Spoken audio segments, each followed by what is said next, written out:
Killers of the Flower Moon was directed by Martin Scorsese and stars Leonardo DiCaprio, Robert De Niro, and Lily Gladstone. This movie is based on the true story of the Osage people who were targeted, and many members of it were murdered in the 1920s after they struck oil, and many of the wealthiest people in America decided to come in there and claim that oil. And for reasons that seem incredibly mysterious, people are disappearing. And this eventually leads to an investigation that also results in the formation of the Federal Bureau of Investigation, and that's essentially what the movie is tackling. I don't think there's an introduction necessary to Martin Scorsese.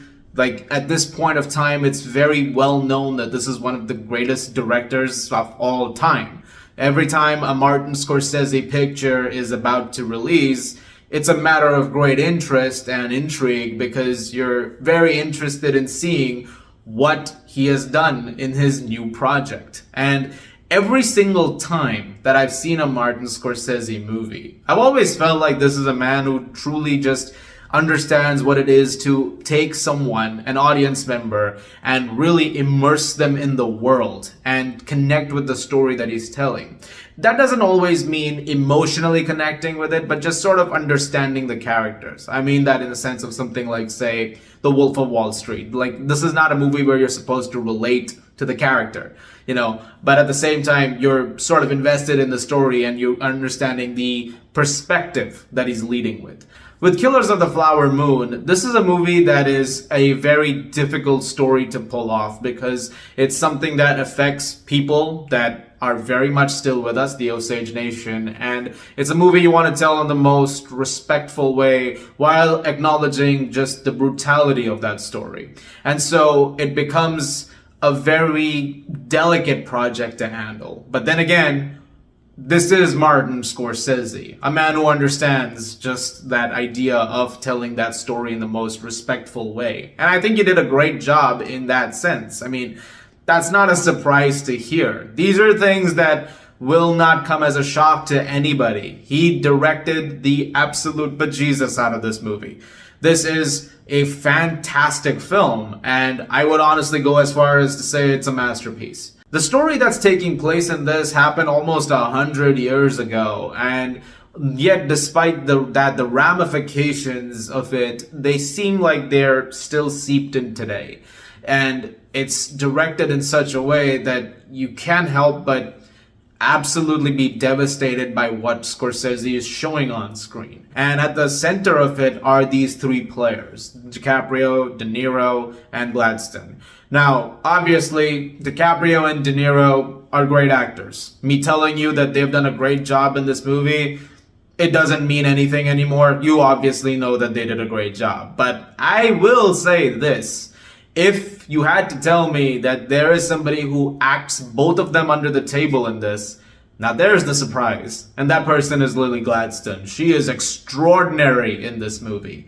This is a career-defining performance. I would honestly say this is an Oscar nomination performance in the making. Hope she actually wins. She is excellent in this. And for all intents and purposes, she is the main character of the movie. Molly Burkhart's family is the primary target, eventually, of the murders. And she's losing family members one after the other.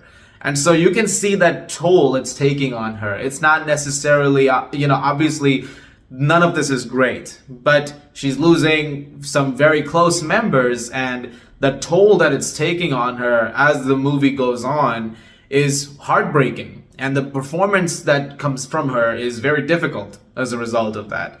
She does a brilliant job of it, devastating work from her. And truly the performance that will stick with you the longest after the credits have rolled. The movie takes its time when it comes to these things, however. It has to give you the idea of the setting first and, bringing in all of the characters and how eventually the crimes began. But it also means that for a long time, the movie plays its cards close to the chest. It's a 3-hour and 26-minute long movie. So really, it requires that kind of patience. But Scorsese is great that way because most of the movies he's made, many times it's, the finally when it comes to delivering on everything that it's built up to, eventually that moment when it comes, the payoff is worth it. And once again, I would say that the payoff over here really does work in its favor. And once again, editor Thelma Schoonmaker, who is just one of the legends, is just once again so good at her job with this movie. It never feels like 3 hours and 26 minutes, at least not to me. Now, there's been so much discourse over this because the length of the movie is so much. It's like, okay, what if, we wanted to cut it some minutes short or something like that? And I strongly disagree because I don't think you could cut a minute from this. Every single moment of this is important for what comes in later moments of the movie. Like, I don't think you can necessarily cut out any conversation because all of it is relevant to that story and making certain emotional beats land. And also very important in those emotional beats is how it focuses the story. Because it's not just like a crime thriller. Yes, there is an aspect to it which is crime thriller-like. Of course there is. I mean, there's murders happening. But it's also about the emotional impact that it's having, not just on Molly, but also the Osage people in general. Like, the whole community is being affected by this in incredibly, brutal ways, and they're helpless. No one's listening to them. They're not getting any aid whatsoever. It just seems like bodies are piling up and they don't have any answers. And so funeral after funeral is happening. You've got people who are like, oh, we're with you, anything you ever need, we've got your back. It's like, yeah, but it's not really helping. And it seems like that which is, offered up as help, potentially, ends up being the thing that's affecting them the most. Which is another thing that I want to address, because the movie doesn't really play coy when it comes to the murder aspect of it. Like, it doesn't try to hold that as some kind of a third act plot twist. I'm not gonna say, like, who it is, just in case, but early on who the murderers are. You know what's happening.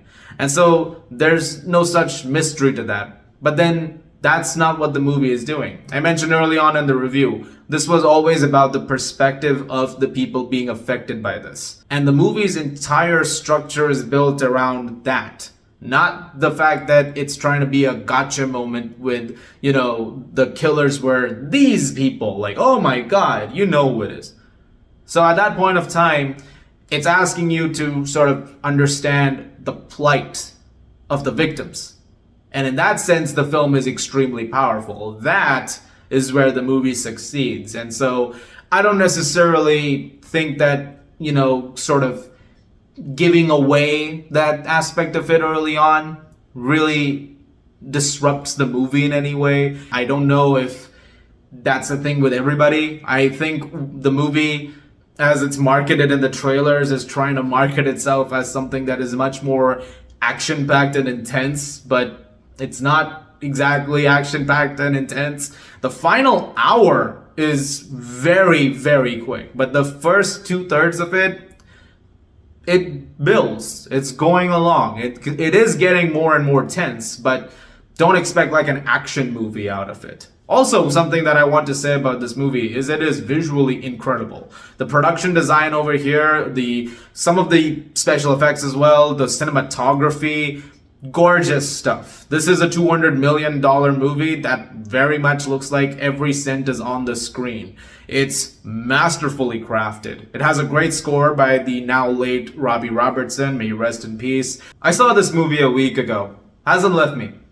It's not going to leave me anytime soon. It's a film that's just very quietly and yet very loudly devastating. By the time it ends, you're just sitting there processing the entire thing, and it's a very heavy movie.